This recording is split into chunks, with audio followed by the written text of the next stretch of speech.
ఎల్బినార్ నడిబొడ్డున కొండా లక్ష్మణ్ బాపూజీ గారి విగ్రహం ఇవాళ ఆవిష్కరిస్తున్నారు. ఈ కార్యక్రమం సందర్భంగా ఆ విగ్రహ రూపశిల్పి మనతో పాటు ఉన్నారు. ఆయన ఈశ్వరాచారి గారు మన తెలంగాణ తల్లి విగ్రహ ఆవిష్కరణలోను, అలాగే మహాత్మా గాంధీ తదితర విగ్రహాల మహనీయుల విగ్రహాల ఆవిష్కరణలో వాటి రూపకల్పనలో కీలక పాత్ర పోషించారు. ఇప్పుడు వారిని అడిగి మరిన్ని వివరాలు తెలుసుకుందాం. బాపూజీ విగ్రహం సందర్భంగా మీ ఫీలింగ్ ఎలా ఉంది సార్? ఈ అవకాశం నాకు బొమ్మ రఘురామ్ గారు ఇచ్చారు.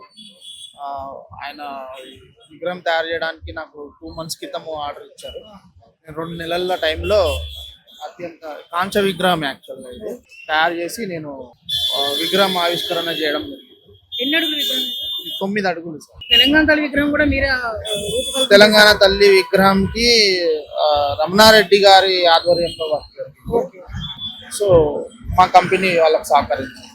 ఆ బాధ్యత నా మీద పెట్టినందుకు నేను 100% దాన్ని నెరవేర్చి అక్కడ పెట్టడం జరిగింది. So happy.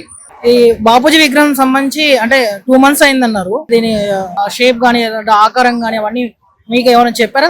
మీరే మొత్తం ఆకారం మట్టుకు మేమే డిజైన్ చేసాము. ఫేస్ పోలికలు కానీ అవి కానీ రఘురామ్ గారును జగదీష్ గారు ప్రత్యేకంగా శ్రద్ధ తీసుకొని వాళ్ళు వచ్చి కరెక్షన్ చూసుకొని ఓకే చేశారు. థ్యాంక్ యూ అండి. మల్రెడ్డి రామరెడ్డి అదేవిధంగా రమణ గారు, అదేవిధంగా మన ప్రియతమ నాయకులు ఈటెల రాజేంద్ర, అదేవిధంగా లక్ష్మణ్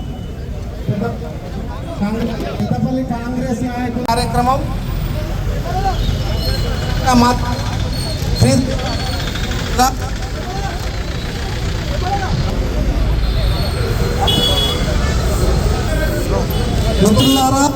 శ్రీధర్ బాబు గారు ఇప్పుడు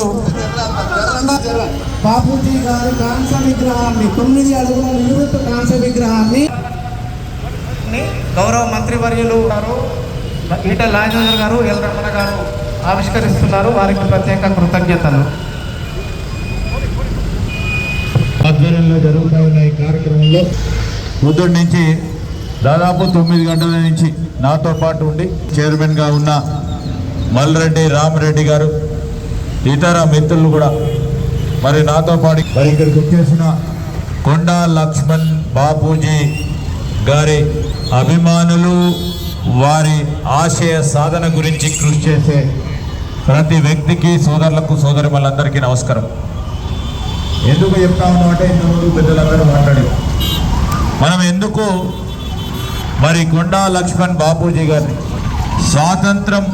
స్వాతంత్ర ఉద్యమంలో పాల్గొన్నారు, మరి తొలి దశ ఉద్యమంలో పాల్గొన్నారు, తెలంగాణ మళ్ళీ దశ ఉద్యమంలో పాల్గొన్నారు.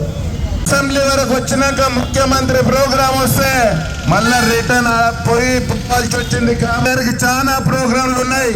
ట్రాఫిక్ విపరీతంగా ఉన్నందున ఇప్పుడు ఉప్పల్ నుంచి హైటెక్ సిటీకి మెట్రో స్టేషన్ పోతూ నిజంగా కూడా ఆయనకు కూడా ఎన్ని ప్రెజర్లు ఉన్నాయో అర్థం చేసుకోవడానికి మాట చెప్తున్నాని ఈ సందర్భంగా మనవి చేస్తున్నా. మరి పెద్దలు కొండా లక్ష్మణ్ బాపూజీ గారు